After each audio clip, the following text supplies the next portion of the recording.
ভুয়া তথ্য ও জালিয়াতির মাধ্যমে ভোটার হবার দিন শেষ। এখন থেকে ভোটার হতে চাইলে দিতে হবে পরিবারের সবার এনআইডির তথ্য। জালিয়াতি ঠেকাতে নতুন এই উদ্যোগ নিতে যাচ্ছে নির্বাচন কমিশন। পরিকল্পনা অনুযায়ী নতুন ভোটার হতে আবেদনকারীর বাবা মায়ের পাশাপাশি পরিবারের অন্য সদস্যদের জাতীয় পরিচয়পত্রের তথ্যও জমা দিতে হবে।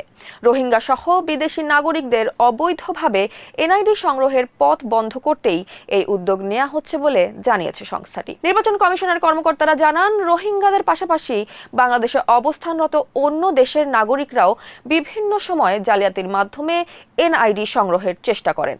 আবার অনেক বাংলাদেশি নাগরিকও বিভিন্ন কারণে মাতা পিতার নাম বা অন্যান্য তথ্য পরিবর্তনের আবেদন করেন।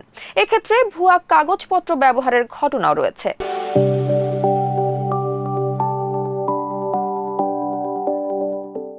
তবে পরিবারের অন্য সদস্য, বিশেষ করে ভাই বোনের এনআইডির তথ্য যুক্ত হলে সার্ভারে থাকা তথ্য মিলিয়ে সহজেই এসব অসঙ্গতি শনাক্ত করা যাবে। নির্বাচন কমিশনের মতে, পরিবারের সদস্যদের তথ্য একসঙ্গে যুক্ত থাকলে এনআইডি সংশোধন সংক্রান্ত জালিয়াতি কমবে।